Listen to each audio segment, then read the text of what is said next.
à nouveau réunis pour louer le Seigneur. Nous venons dans ta présence et nous nous assemblons pour t'adorer. Nous venons dans ta présence, nous nous assemblons pour t'adorer. Nous venons dans ta présence, nous nous assemblons pour t'adorer.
qu'il est le Fils de Dieu.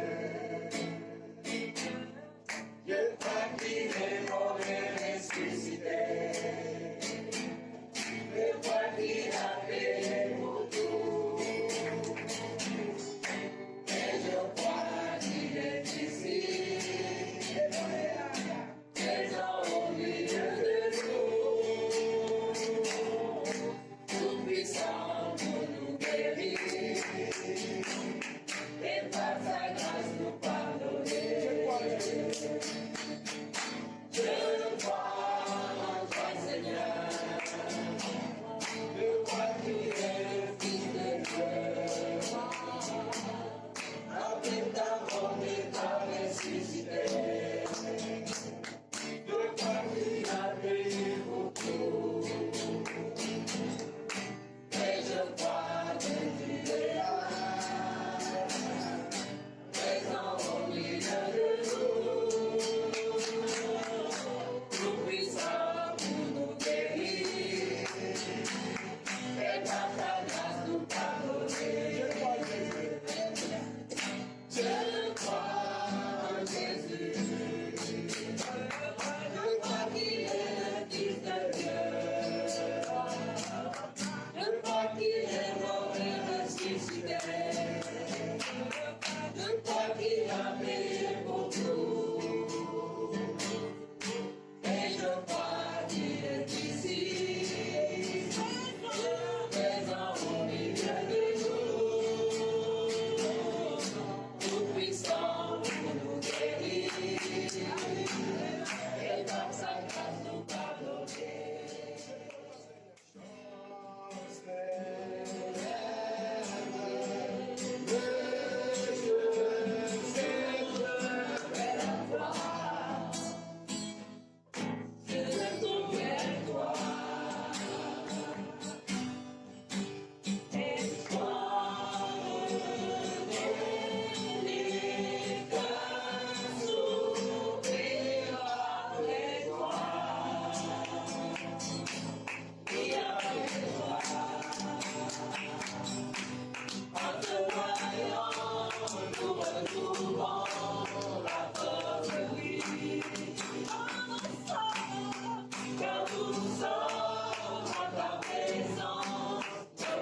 nuit et le jour, porté sur les mains, rassasié de jour.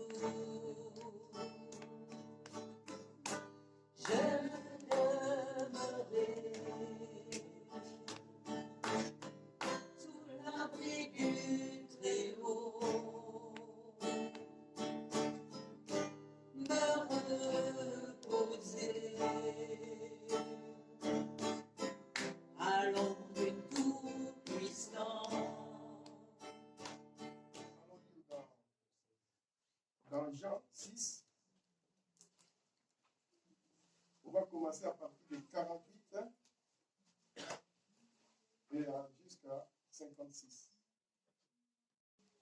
C'est Jésus qui parle lorsqu'il y avait une foule nombreuse qui était à côté de lui. Quand Jésus a commencé à dire la révélation de qui il est réellement pour le monde, et à ce moment-là, il a commencé à dire des choses que le monde ne croyait pas, ne pensait même pas. Et Jésus a dit, je suis le pain de vie. Vos pères ont mangé la manne dans le désert et ils sont morts. C'est ici le pain qui descend du ciel, afin que celui qui en mange ne meure point. Je suis le pain vivant qui est descendu du ciel. Si quelqu'un mange de ce pain, il vivra éternellement. Et le pain que je lui donnerai, c'est ma chair que je donnerai pour la vie du monde. Là-dessus, les Juifs discutaient entre eux en disant, comment peut-il nous donner sa chair à manger? Jésus leur dit, en vérité, je vous le dis, si vous ne mangez la chair du Fils de l'homme, si vous ne vivez son sang, vous n'avez point la vie en vous-même. Celui qui mange ma chair et qui boit mon sang a la vie éternelle, et je le ressusciterai au dernier jour. Car ma chair est vraiment une nourriture, et mon sang est vraiment un breuvage. Celui qui mange ma chair et qui boit mon sang demeure en moi, et je demeure en lui. Alléluia. C'est merveilleux ce que Jésus dit. Il disait des choses qui ne sont pas charnelles. Mais les gens, ils ont compris ça charnellement. Ils ont dit, mais Jésus, il va dire que comment? On va manger son sang, et on va boire son sang, et on va manger sa chair. Mais c'est pas possible. Et donc, ils nous croient comme des cannibales ou quoi? Donc, on va les tuer, et on va les manger. Mais non. Il disait des vérités éternelles. Alléluia. Il disait des vérités que l'homme ne pourra pas comprendre. Parce qu'il a pris le symbole de ce qui est important. Les symboles, vous savez, le pain, si on regarde, tout le monde, il y a même l'expression qui dit, comment tu gagnes ton pain? Ça veut dire quoi? Ça veut dire comment tu travailles pour avoir de l'argent pour vivre. Eh oui, lorsqu'on va aller travailler, c'est notre gagne-pain, n'est-ce pas? Et Jésus disait que le gagne-pain de la vie éternelle, c'est moi. Alléluia. Si tu veux avoir la vie éternelle, c'est moi. Il faut que vous me cherchiez moi. Il faut que vous puissiez vraiment vivre avec moi. Alléluia. Et il a dit aussi le sang. Oh, vous savez bien la parole de Dieu, c'est qu'il a dit. Sans l'effusion de sang, il n'y a pas de pardon du péché. Et il a dit aussi clairement que les sangs des bouquets de taureaux ne pourront jamais ôter le péché du monde. Et c'est pour cela même, lorsque Jean a regardé Jésus qui venait auprès de lui, il a dit, ah, voici l'agneau de Dieu qui ôte le péché du monde.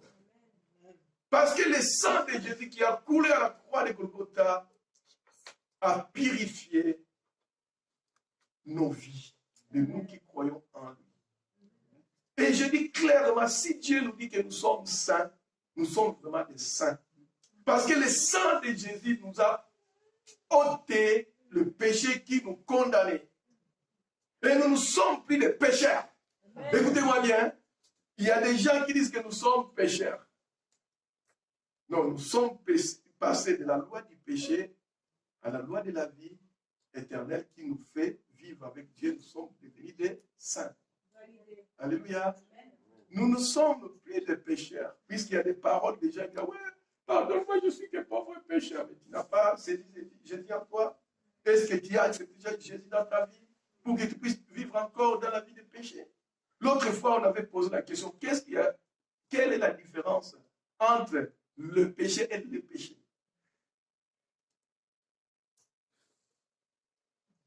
Ah, il y avait beaucoup de personnes qui avaient dit, mais comment on peut... Le péché, c'est des manquements qu'on peut faire chaque jour. Mais le péché, c'est la nature. Nous étions autrefois dans la nature pécheresse et le péché, nous vivons dans le péché, puisque nous étions dans cette nature. Mais lorsque Jésus est venu dans nos vies, il nous a transformés et il nous a fait rentrer dans la nature divine, la nature de sa sainteté. Et c'est pour cela qu'il a dit, c'est lui qui ne mange pas ma chair, celui qui ne boit pas mon sang, n'a pas la vie. Car c'est à moi qu'il faut que vous veniez. Alléluia. Et en même temps, la vraie Pâque, c'est Jésus. La vraie Pâque, c'est Jésus. C'est Christ qui est notre Pâque. Alléluia. Et à chaque fois que nous faisons ça, nous nous souvenons de tout ce qu'il a fait pour nous. Et en même temps aussi, nous pensons un jour, nous pourrons être au noces de l'agneau. Alléluia. Amen. Pour vivre avec lui vraiment dans la réalité éternelle. Et en ce moment-là, il n'y aura plus la foi, il n'y aura pas d'espérance, mais il n'y aura que l'amour qui nous unit les uns les autres. Alléluia. Il a dit le plus grand amour que je peux faire, c'est de donner ma vie pour ceux qu'il aime. Alléluia. Il nous a aimés et il a donné sa vie pour nous. Et c'est pour cela qu'il nous a dit de faire ceci en mémoire de lui. Alléluia. Que vraiment le Seigneur nous bénisse. Je peux prier seulement même 2 mots seulement, Seigneur, bénis. C'est des choses et puis après, on laisse la liberté de ceux qui peuvent communier avec nous. Alléluia. Amen. Seigneur, merci de nous faire grâce. Merci de nous avoir tous réunis aujourd'hui. Amen. De pouvoir partager ton sang et ta chair. Merci de bénir chacun de nous. Au nom de Jésus. Amen. Amen. Je voudrais vraiment vous rendre témoignage que la volonté de Dieu est bonne, agréable et parfaite. Amen. Et que tout ce qui se passe à l'extérieur, ça n'existe pas en réalité. C'est votre réaction intérieure qui va faire la différence. Tu devais dire quelque chose, vas-y. Je vais dire à Jean-Michel quelque chose sur le cœur à partager. Donc, les 2 passages. Vas-y. Amen. Pourquoi les nations s'agitent-elles? Amen. Pourquoi les peuples grondent-ils en vain? Les rois de la terre se postent, les princes se liguent ensemble contre le Seigneur et contre l'homme qui a reçu son onction. Brisons leurs liens, secouons leurs chaînes. Il rit celui qui habite le ciel. Le Seigneur se moque d'eux. Il leur parle dans sa colère. Dans sa fureur, il les épouvante. C'est moi qui ai investi mon roi sur Sion, ma montagne sacrée. Et l'autre qui va dans le même sens. Le méchant intrigue contre le juste, il graisse les dents contre lui. Le Seigneur rit de lui, car il voit que son jour arrive. Juste une parenthèse, c'est quand il est question des méchants, c'est contre des esprits méchants, pas contre des personnes. Le Seigneur, il se rit vraiment et il nous entraîne dans sa joie contre les esprits méchants. Amen. Amen. Donc, avant, je vais vous raconter un peu mon témoignage. Je sais qu'il y a une bonne partie qui le savent, mais moi-même, quand je le raconte, je me dis, mais c'est vraiment sûr de parler de toi. C'est tellement loin maintenant que c'est une autre personne. Et il y a 2 ans environ, quand on a fait notre livre en Roumanie pour qu'il soit gratuit, et donc à 2 €, et les Roumains m'ont envoyé un manuscrit pour voir si ils n'avaient pas fait de faute, s'ils n'étaient pas trompés. Et j'ai lu le bouquin, j'avais l'impression de rien avoir avec cette personne. Je me disais, mais il est complètement fou ce type, c'est une vraie flèche. Vous voyez, j'avais peur de rien. Et c'est pour vous dire que vous n'avez pas à vous inquiéter. Quand vous mettez votre main dans la main du Seigneur, il va s'arranger de vous transformer. Vous vous mariez, vous dites pour le meilleur et pour le pire. savez pas ce que vous avez dit, bien entendu. Quand vous donnez votre vie au Seigneur, vous passez par les eaux du baptême, c'est pareil.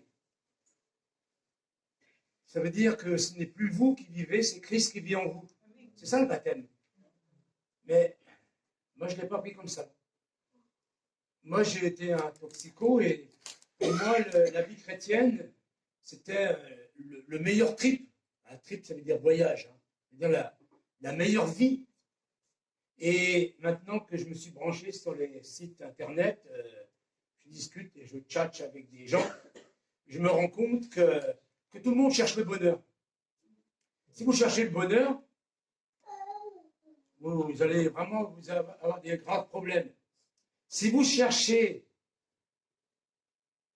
à ce que votre vie serve pour les autres, vous allez trouver le bonheur. Quand j'étais gamin, on me demandait « Qu'est-ce que tu veux faire dans la vie ?» Je n'en savais rien. J'étais malheureux parce que les autres, ils voulaient être bouchers, charcutiers, paysans, et ceci, puis moi, rien du tout.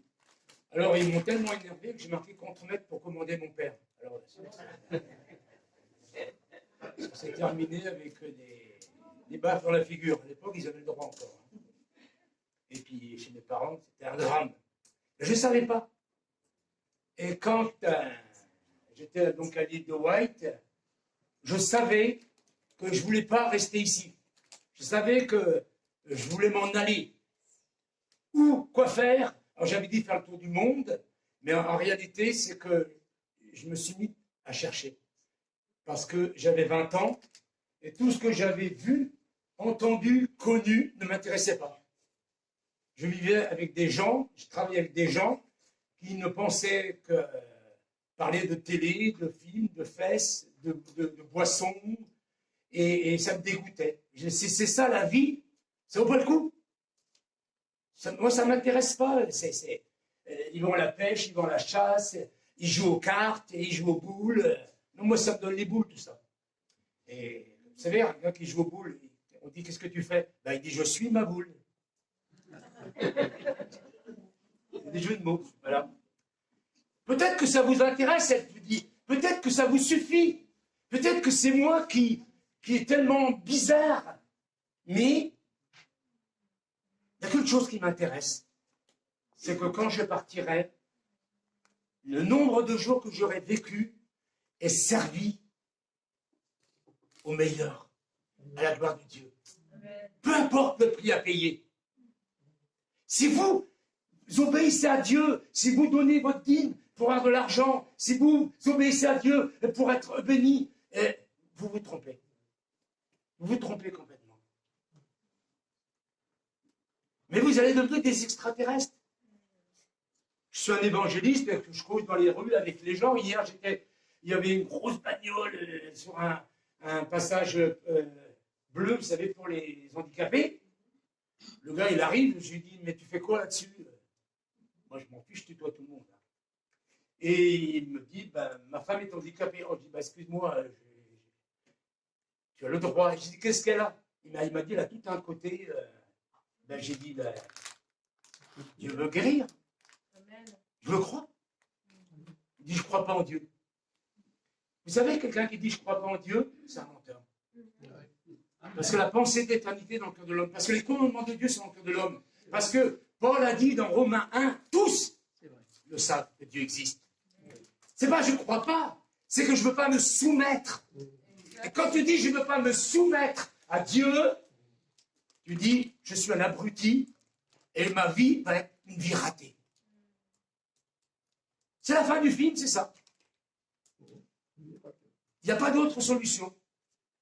Dieu existe, il nous a créés à son image, il veut nous donner son Esprit Saint et il veut nous donner notre véritable identité pour être, pour faire et pour devenir la seule chose pour laquelle on est sur la terre.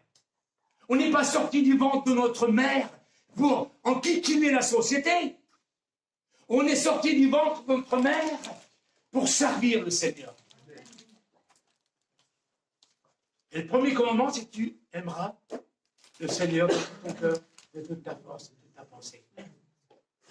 Moi, je ne savais pas que Dieu existait.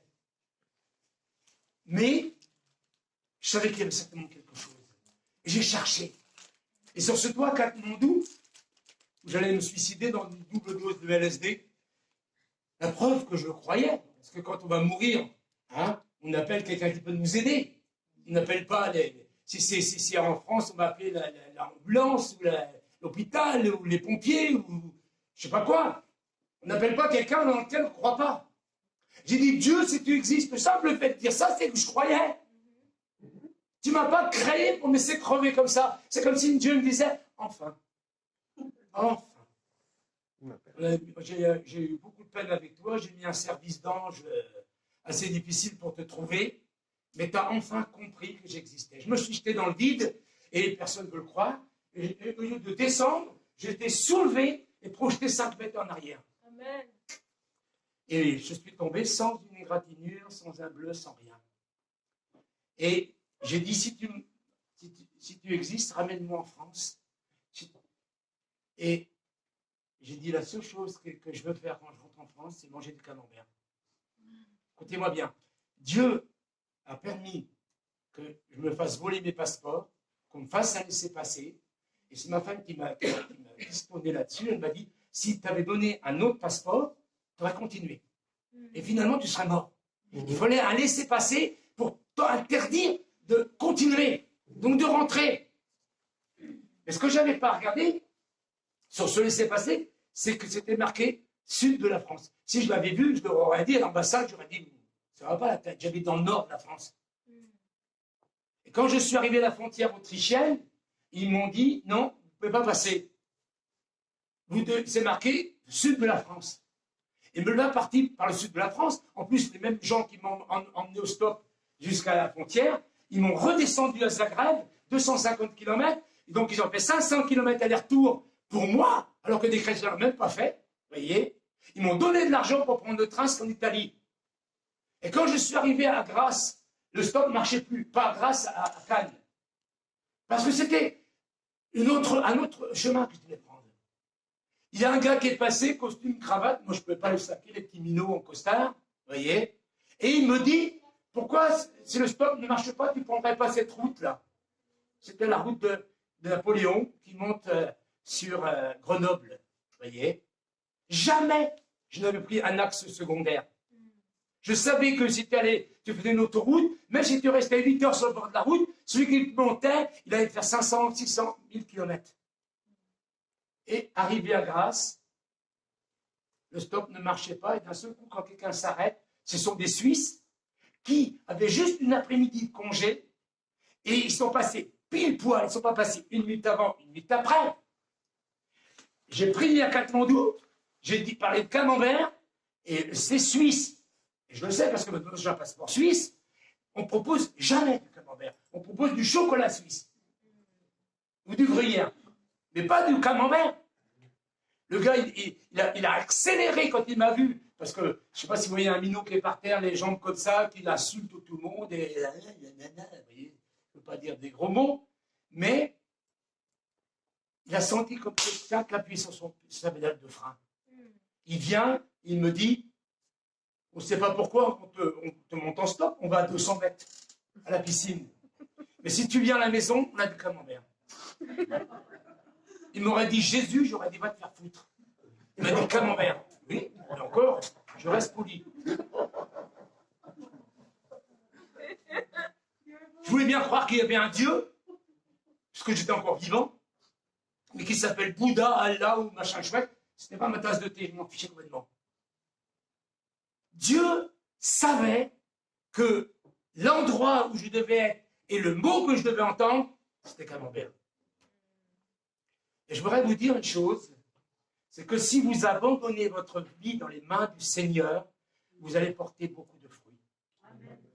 Parce que Dieu va vous conduire vers ceux qui ont des besoins. Et il va vous faire dire les paroles que vous avez entendues. Amen. Si vous arrivez avec votre baratin religieux, ils ne vont pas vous écouter, vous n'aurez pas de fruits. Le gars, hier, il m'a dit, je ne crois pas en Dieu. Et quand je lui ai dit, mais tu as une très grosse voiture, regarde, si tu vas chez tel constructeur, il va s'occuper de ta voiture. Et bien, Dieu va s'occuper de ta femme. Il m'a dit, c'est pas gentil ce que tu me dis. Mais je suis parti en me disant, je suis convaincu que je l'ai impacté. Parce que c'est pas possible que Dieu nous conduise quelque part. On est des flèches dans le carquois de Dieu. Et quand la flèche est balancée, ça atteint sa cible. Peu importe que le gars, il vous dise, c'est bien, c'est pas bien, je suis d'accord, je suis pas d'accord, je crois ou je crois pas. Vous avez fait la volonté de Dieu et vous vous sentez bien. Amen. Et partout, je passe pour un extraterrestre. Quand les gens ils me disent, c'est quoi, ça se fait que tu as les cheveux longs? Je dis, ma coiffeuse, elle s'est fait attraper par... non, je ne prononce pas son nom. Coco, vous voyez, machin, vous voyez. Le gars, il me dit, hier après-midi, il me dit, alors comme ça, depuis 49 ans, tu ne payes pas le coiffeur? Je dis non. Il dit, mais tu vis au crochet des autres. Hein. J'ai dit non. J'ai 500 € de retraite parce que j'ai donné ma vie pour les autres. Quand je travaillais, quand j'étais jeune, à 19 ans, je gagnais la valeur de 4 000 € par mois.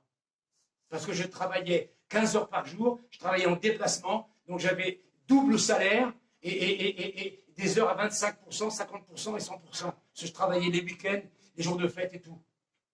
Je ne sais pas, quelqu'un qui vivait au crochet des autres. Mais j'ai dit, j'ai appris une chose, je lui ai dit, il n'a rien compris, mais ça ne fait rien. J'ai appris que celui qui sème, il sème. Retenez seulement ça. Celui qui sème, hein, il sème. Donc la vie, c'est pas à moi, chose que je faisais avant, parce que je faisais la manche, vous voyez, la vie c'est aux autres. Vivez pour les autres, oubliez-vous. Et si vous vivez pour les autres, peu importe ce qui va vous arriver, peu importe les douleurs, peu importe les souffrances, peu importe les attaques du diable, votre motivation, elle est celle de Dieu. Mais si votre motivation c'est à moi, vous allez couler. Et la fin de votre film, ce sera une catastrophe. Ma femme a écrit une chose, j'ai décidé de le lire partout. La seule chose qui m'a fait triompher dans ma vie, sur toutes les difficultés, même le désir de mourir, c'est l'amour. Rien n'est plus fort pour contrer Satan. Si je réfléchis, si je choisis l'amour pour mes parents, mes enfants, ma famille, mon prochain, je sortirai toujours plus forte, meilleure, plus efficace, plus inspirante pour mon entourage. Ça, c'est ma femme. Amen. C'est le secret de la vie. Aimer. Je suis étonné de voir que les gens, ils abandonnent ce combat. À un moment donné, ils disent non, c'est trop dur. Ils baissent les bras. On ne peut pas aimer cette personne-là. Il n'est pas aimable. On ne vous demande pas d'aimer les aimables.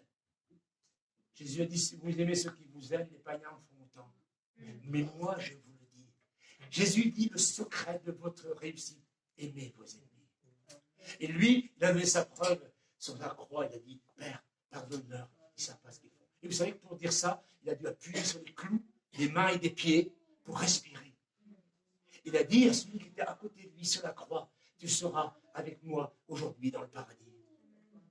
Les dernières paroles de Jésus, c'est des paroles d'amour. Pardonne-leur, ils ne savent pas ce qu'ils font. Et Étienne, la même chose, pareil. Ne leur impute pas ce péché. Les paroles d'Étienne, juste avant de mourir. Qu'est-ce qui sort de votre bouche quand les gens vous embêtent? Qu'est-ce qui sort de votre bouche? Il me pourrit la vie, j'en ai marre de lui, nanana. Ou grâce à lui, je grandis. Eh oui. Merci Seigneur pour tous ceux qui nous pourrissent la vie, parce qu'ils nous aident à installer le Christ. Est-ce qu'il règne dans notre cœur? À devenir la personne que Dieu veut qu'on rêve. Maintenant, je vais vous lire la parole de Dieu dans Acte 16. Au verset 6, il est dit, ils traversèrent la Galatie, donc c'est Paul, Silas, Timothée, Luc, qui a écrit le Nouveau Testament. Ils traversèrent tous ensemble la Galatie parce que le Saint-Esprit les avait empêchés d'annoncer la parole dans la province d'Asie. Ça s'appelle laisser le Saint-Esprit conduire, présider. Ils vont dans une direction, le Saint-Esprit les a empêchés. Ils se proposaient d'aller en Bithynie, mais là encore, l'Esprit de Jésus s'opposait à leur projet. Pourquoi? Parce que l'Esprit de Jésus, où est-ce qu'il les voulait? Dans la prison. C'est pour ça qu'on ne se laisse pas conduire par le Saint-Esprit. Personne ne veut être en prison et battu de verge. Des fois, on dit « Ah, ça y est, j'ai reçu une prophétie !» Mais c'est pas parce que tu as reçu une prophétie que la vie va être plus belle. Hein. Je sais ce que Dieu me demande. Mais si tu n'as pas renoncé à toi-même, tu vas croire que ta prophétie ou ce que Dieu te demande ou quoi que ce soit, c'est pour avoir du bonheur. Et si c'était pour avoir des coups, du mépris, du rejet. Mais l'apôtre Paul, Dieu lui a dit dans Acte 9, cet homme est un instrument que j'ai choisi. Je lui montrerai pas tout le bonheur qu'il va avoir, mais tout ce qu'il va souffrir pour mon nom. Mes amis, il y a 6 milliards de gens qui ne sont pas sauvés. Et vous êtes responsables de ces 6 milliards de personnes. Si vous vivez pour vous, alors que vous êtes la lumière du monde et le sel de la terre, alors que vous êtes un phare dans la nuit, si vous vivez pour vous, à moi, et à moi, vous allez passer à côté de votre vie. Il n'y a rien de plus grave pour vous que de passer à côté de votre vie. Peu importe les souffrances, peu importe la prison, peu importe le rejet, peu importe les coups, mais je veux vivre ma vie. Je ne veux pas vivre celle de ma femme, je ne veux pas vivre celle de mes amis, de mes voisins. Je veux vivre ma vie. Vous êtes créés pour vivre une vie. Avant que vous soyez nés, Dieu savait qui vous étiez et vous avez donné une identité, une vie à vous. C'est cette vie-là qui vous redemandera. Si vous dites, oui, mais mon mari n'a pas été ceci, mais ma femme n'a pas été cela, mais mes voisins. Aujourd'hui, on n'entend que ça. On est arrivé à ce que la cloche du village sonne, ça embête les gens. Le pauvre coq, hein, qui est né pour chanter, on l'empêche de chanter. On veut lui couper la tête. Et on pense toujours que le problème, c'est ailleurs, c'est les autres, c'est à l'extérieur. Mais non! Il est en nous.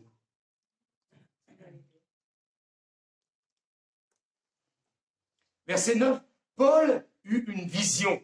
Au cours de la nuit, un Macédonien se tenait devant lui et le suppliait, « Viens en Macédoine et secours-nous. » À la suite de cette vision de Paul, nous avons aussitôt cherché à nous rendre en Macédoine, car nous avions la certitude ou la conviction que Dieu lui-même nous appelait à y annoncer l'Évangile. Ça y est. Ils ont compris que s'ils ne doivent pas aller là, s'ils ne doivent pas aller là, s'ils ne doivent pas aller là, quand Dieu dit c'est là, c'est bon. Mais comme je le dis, et je le redirai toujours, c'est pas parce que tu sais exactement ce que tu dois faire que ça va être facile. C'est plus facile de vivre dans le péché. Vous avez devant vous un ancien toxico qui s'est défoncé, qui foutait rien, hein, qui enquiquinait la société. C'est facile, c'est très facile. Mais se battre pour vivre sa vie et pour aider les autres à entrer dans leur vie, c'est très difficile. Ah, je veux servir le Seigneur, je vais à l'école biblique, j'ai des diplômes, mais pourquoi faire si ce n'est pas pour mourir pour les autres? Beaucoup de gens veulent avoir des diplômes et tout, et mourir. Alors que quand tu es passé par les eaux du baptême, tu es mort à toi-même, tu es sorti de l'eau, tu es ressuscité pour le Seigneur, en nouveauté de vie. C'était qu'un symbole, c'était qu'une image. Quand tu t'es marié, tu as dit oui pour le meilleur et pour le pire, il y a une grosse fête, c'était merveilleux, ta femme était habillée bien en blanc et toi tu étais en costard ou je sais pas quoi. Parce que moi je dis je sais pas quoi parce que j'ai mon neveu, il est en short. Un nœud papillon et un short, tu n'avais jamais vu ça. Okay. Mais c'est tout ce qui vient après. Pourquoi il y a autant de divorces? Vous savez pourquoi il y a des divorces? Parce qu'il y a des gens qui ne veulent pas aller jusqu'au bout des choses. À un moment donné, ça ne leur convient plus. Ils veulent reprendre leur vie. J'existe. On est en plein dedans aujourd'hui. J'existe. C'est mon corps. J'en fais ce que j'en veux. Je peux avorter si je veux. Personnellement, la seule chose qui m'intéresse, c'est de ne pas attrister le Saint-Esprit qui habite en moi. Qu'est-ce que toi tu veux, Seigneur? Parce que si le Saint-Esprit est heureux en moi, je serai heureux. Si j'ai fait des choix qui sont apparemment bons, mais qui attristent le Saint-Esprit en moi, je ne serai jamais heureux. La définition du bonheur, c'est n'attristez pas le Saint-Esprit de Dieu, par lequel vous avez été scellés. La paix de Dieu qui surpasse toute intelligence gardera vos cœurs et vos pensées en Jésus-Christ. Et la paix avec qui? Avec quoi? Ce n'est pas la paix avec vous-même, ce n'est pas la paix avec votre prochain, c'est la paix avec Dieu. Les gens passent toute leur vie. Ah, c'est pas étonnant qu'ils ont peur des maladies et tout ça. Ils ont des craintes de tout. Mais c'était la crainte de Dieu. T'as peur de rien. T'as peur de rien du tout. Moi, j'embrasse tout le monde. Je crains rien. Parce que j'ai la crainte de Dieu. Parce que chaque jour, je ne veux pas l'attrister. Je ne veux pas faire quelque chose qui me plaise, qui me satisfasse et qui l'attriste. Comme je l'ai déjà dit, pendant tout un temps, je compensais par la nourriture. Et quand mon beau-frère m'a dit, il n'y a pas très longtemps, quand on était en Afrique ensemble, quand je t'ai vu manger une côtelette de bœuf d'1,5 kg, je me suis dit, mon pauvre Jean-Mi, là, ça ne va pas. 1,5 kg, j'arrive même pas à m'en souvenir. J'étais monté à 110 kilos. À moi. J'étais comme ça à la table. Exactement comme dans la drogue. Aujourd'hui, je peux regarder la nourriture et puis dire, je m'en fiche. En 2006, Dieu m'a fait jeûner 21 jours et 40 jours à la suite. À l'eau. Les gens ils croyaient que jeûner, c'est manger des légumes ou je ne sais pas quoi. À l'eau. Et je prêchais l'évangile en Roumanie. Et après ça, mon fils s'est fait poignarder. Et on m'a dit, c'est grâce à tes jeûnes que ton fils n'est pas mort. J'ai un neveu, il s'est pendu 2 fois la branche a cassé.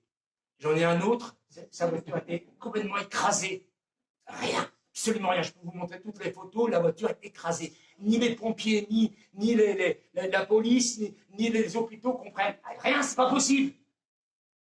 Et mon frère, il y a même pas un mois, hein, il s'est fait taper par un camion, la voiture, de tous les côtés. Vous voyez? Rien. Moi et ma maison, nous servirons l'Éternel. Satan, tu ne touches pas à un seul cheveu d'aucun membre de ma famille. J'ai fait le bilan, il n'y a pas une seule personne de mort. Pas une seule personne de mort prématurément dans ma famille. Pas une seule.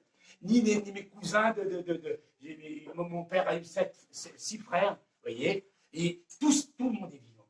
Les cousins, les petits cousins et tout. Quand tu marches dans la vérité, tu as une autorité, parce que tu ne te soumets pas au diable et tu peux lui dire, écoute-toi, tu dégages d'un nom au nom de Jésus. Quand j'ai une douleur, je prends la douleur, j'ai dit, tu t'en vas au nom de Jésus. Ma femme peut vous dire, j'ai eu la goutte au pied, ça fait très mal. J'ai dit à mon pied, il faut te faire une raison, mon pied. Tu es guéri par les meurtrissures de Jésus-Christ. Vous voyez? Mais cette autorité-là, elle est pour vous. On n'est pas là à prêcher pour dire regardez-nous, mais pour dire si Dieu a fait ça dans la vie de ce pauvre ancien toxico, il peut le faire dans la tienne. Mais il faut accepter la vie que Dieu a pour toi.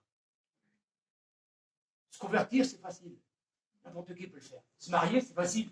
N'importe qui peut le faire. Vous voyez? Mais rester, se battre, ne jamais abandonner. Arrêtez de critiquer tout le temps l'autre. Même si il mérite toutes les critiques. J'ai mérité toutes les critiques de ma femme. Mais elle a dit l'amour, l'amour, l'amour, l'amour, l'amour. Et elle a gagné. Elle a sauvé son mari.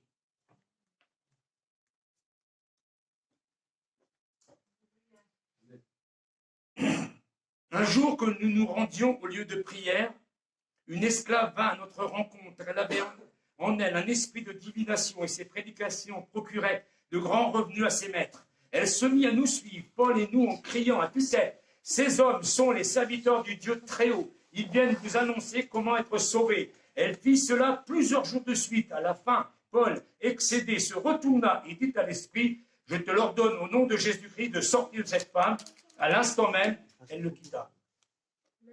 Nous avons autorité. Nous marchons sur les serpents et les scorpions.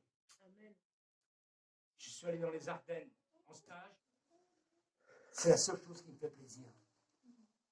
De savoir qu'aujourd'hui, non seulement des gens sont sauvés, mais servent le Seigneur. Ma vie d'avant, c'était de la drogue. Ils vendent de la drogue, tuer des gens. La vie d'aujourd'hui, c'est que des gens soient sauvés et des gens servent le Seigneur.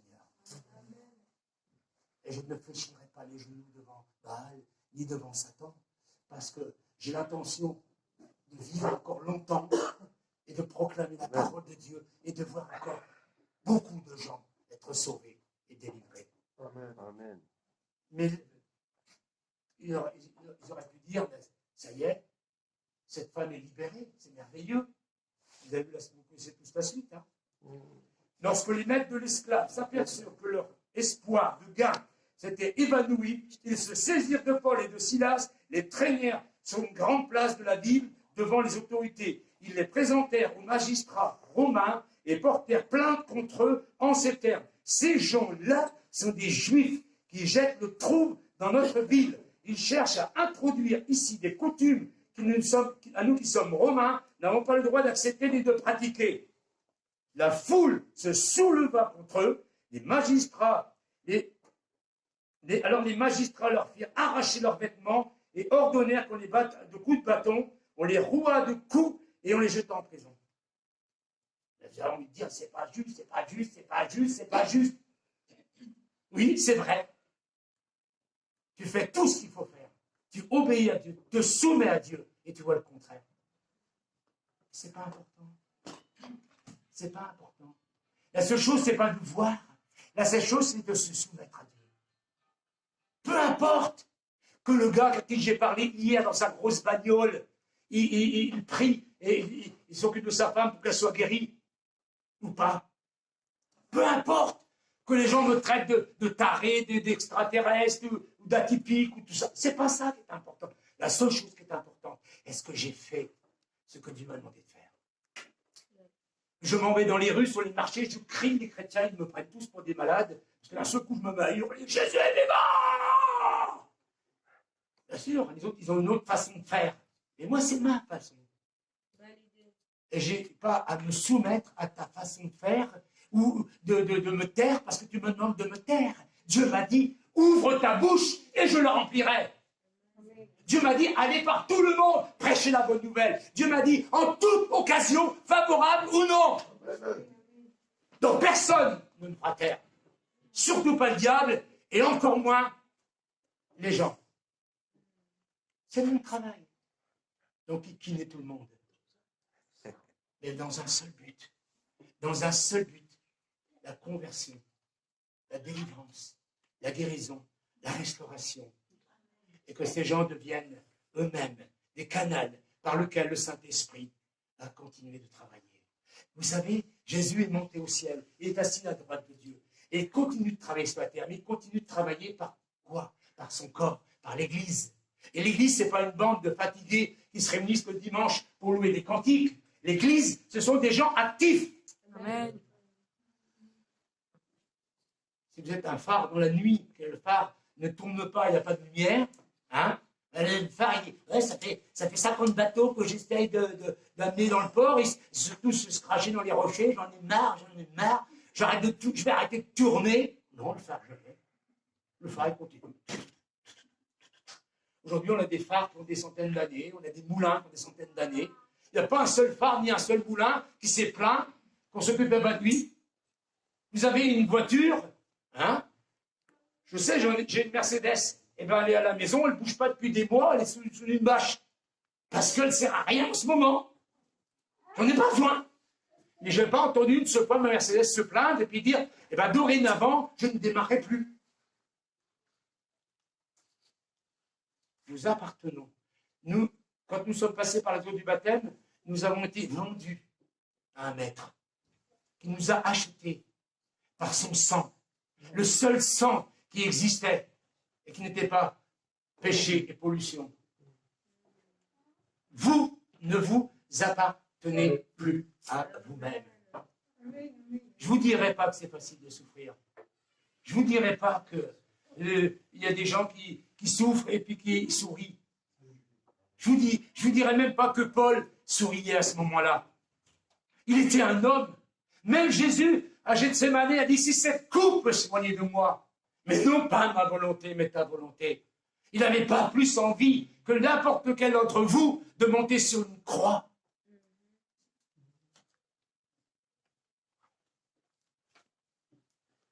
Le gardien, donc, on l'a jeté en prison. Le gardien reçut l'ordre de les surveiller de près. Pour se conformer à la consigne, il les enferma dans le cachot le plus reculé et leur attacha les pieds dans des blocs de bois. C'était vraiment la racaille. Les pires, ceux qu'on met dans un coin où il n'y a personne. Des terroristes. Des pestiférés. On a l'impression là que le diable a gagné. On a l'impression là que le diable il fait coucou. Vous voyez, il est content. Mais non. Si vous servez le Seigneur, peu importe les situations, peu importe dans quel état, je veux dire dans quelle étagère, vous voyez. Mais ce qui est important, c'est de savoir que si le Saint-Esprit vous a voulu dans cet endroit-là, dans cette situation-là, il va se passer quelque chose. Soyez spectateurs.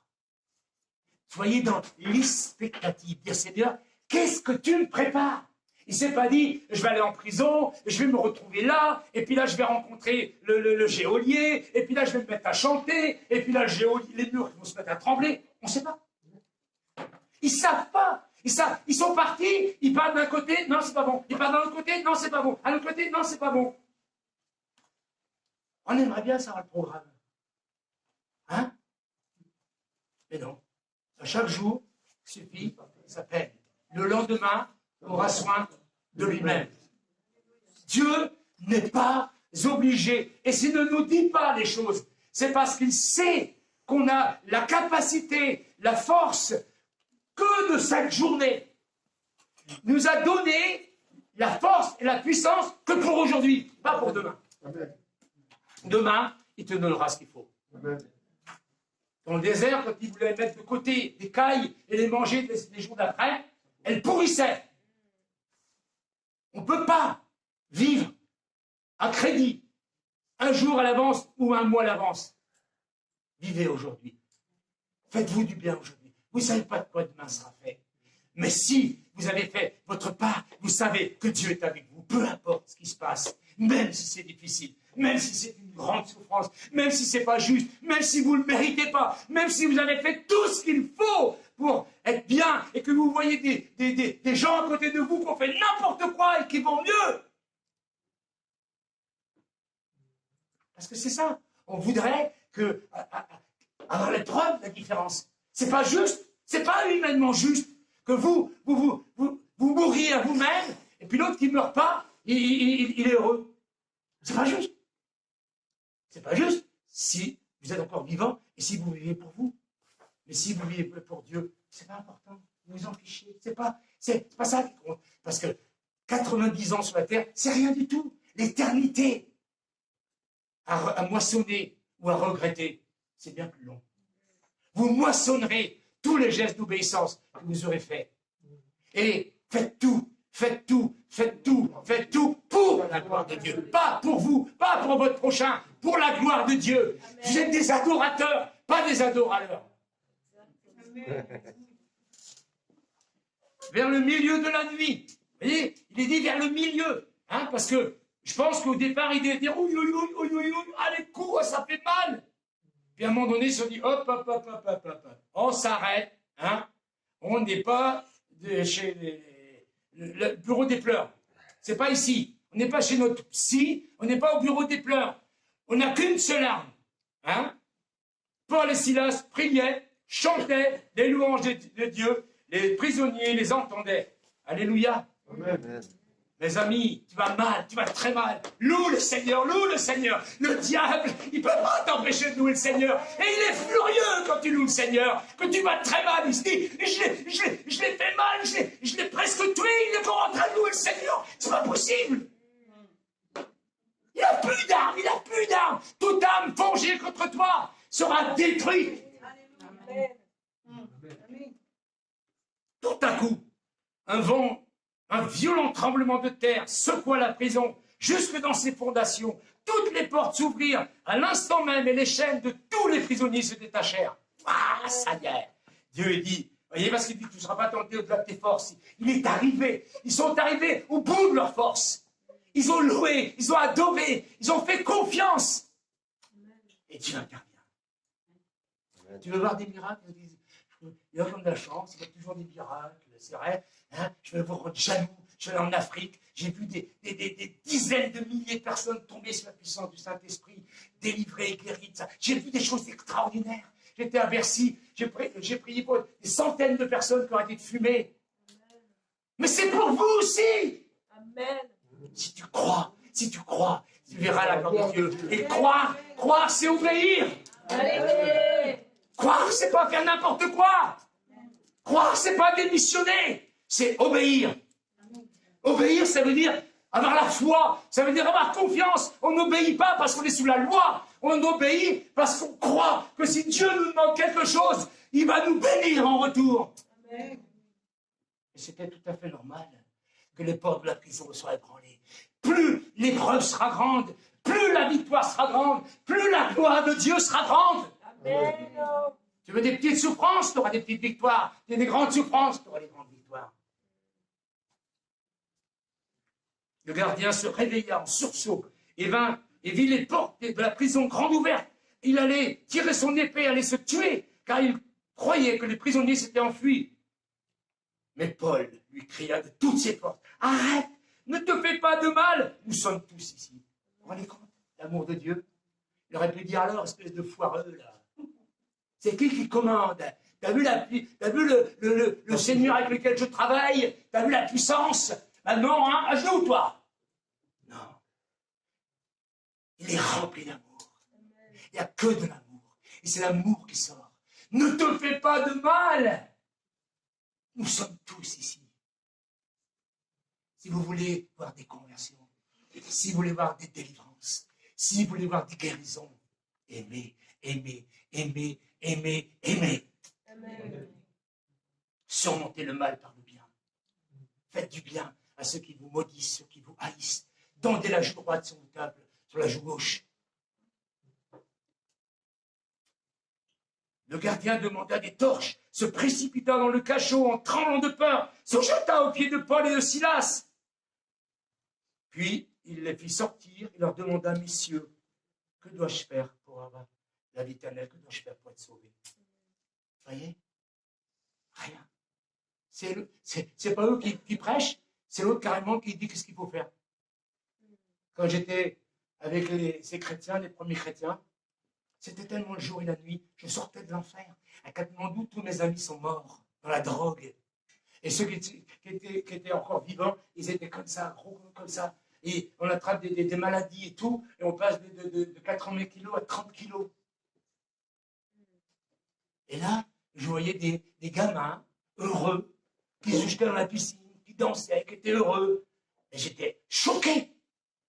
Comment on peut être heureux en 1972? C'était en 72. Et le Seigneur m'a touché. Il a changé ma vie. Ce qui m'a touché, c'est qu'ils étaient différents. Mais si vous êtes en train de pleurnicher sur vous-même, j'en ai marre, c'est pas juste ce qui m'arrive, et c'est pas normal, j'aurais pas dû faire ci, j'aurais pas dû fréquenter celui-là.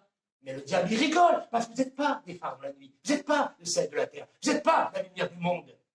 Mais si vous dites, quoi qu'on me fasse, on ne m'empêchera pas d'être dans la joie, on ne m'empêchera pas de louer, d'adorer, on ne m'empêchera pas. Parce que je veux que les gens, ils voient la gloire de Dieu. Parce que moi, je suis sauvé. Ben, je peux être sauvé malheureux, mais si le corps de Christ sur la terre ne montre pas qu'il existe, les gens ne se convertiront pas. Crois au Seigneur Jésus, lui répondit-il, et tu seras sauvé. Et là, je peux vous le dire, j'y crois vraiment de tout mon cœur, toi et ta famille. Les gens ils me disent tous, c'est pas vrai, c'est pas biblique. J'ai vu des familles entières se tourner vers le Seigneur, à commencer par la mienne. Et même ceux qui ne sont pas encore engagés, le diable n'a aucun droit de toucher à aucun membre de ma famille. Amen. Aucun. Je lui interdis dans le nom de Jésus. Amen. À la même heure, en pleine nuit, le gardien les prit avec lui, les lava de leurs blessures. Vous avez vu la différence? Hein? Avant, c'était, toi, t'es là, t'es un méchant, hein, dans la prison. Après, c'est carrément le gardien qui les lave de leurs blessures. Mais c'est le jour et la nuit, c'est impressionnant, des choses comme ça. Ça n'existe que dans les films. Il fut baptisé aussitôt après, lui et tous les siens, aussitôt après. Pas 3 ans après avoir la brevet de sainteté. Ma maman était dans une assemblée, hein, parce qu'elle avait un pantalon, et ben tous les baptisés se levaient et prenaient la Sainte Seine. Elle ne la baptisait pas parce qu'elle avait un pantalon. Oui. Ça s'appelle de la manipulation. Amen. Et comment est-ce qu'on peut changer quelqu'un en le manipulant? C'est pas possible. La seule chose qui peut vous changer, c'est l'amour. Puis il fit monter Paul et Silas dans sa maison, leur offrit un repas et se réjouit, lui et toute sa famille, d'avoir cru en Dieu. C'est beau, hein, c'est une belle histoire. Hein. C'est pas une histoire, c'est la vérité. La parole de Dieu est la vérité. C'est vrai, ça s'est réellement passé comme ça. Mais quel prix? Quel prix? Quel prix? Vous voyez? Il y a des moments, on est dans des situations, on dit, c'est pas possible. Comment Dieu va me sortir de là? Je vois plus rien, c'est le tunnel. Je me rappelle, moi, quand j'étais en Creuse, vous voyez, en Creuse, j'habitais en Creuse, vous voyez, déjà, et près de la souterraine. Et les prophètes me disaient, je te vois sur la montagne. Je dis, non, je suis dans la Creuse, près de la souterraine. Je ne suis pas sur la montagne. Je ne comprenais plus rien, je ne voyais plus rien. Tu vois? Il y a des années, des fois même des décennies entières, où on ne comprend plus rien. Mais en réalité, c'est Dieu qui est en train de vous tailler. Vous êtes une flèche dans le carquois de Dieu. Et vous savez que ce n'est pas forcément l'archer qui doit être bon. Ce n'est pas seulement l'arc qui doit être bon. Si la flèche, elle n'est pas parfaite, elle n'atteint pas sa cible. Donc Dieu est en train de vous travailler et de vous préparer. Dans ces temps difficiles, louez, aimez,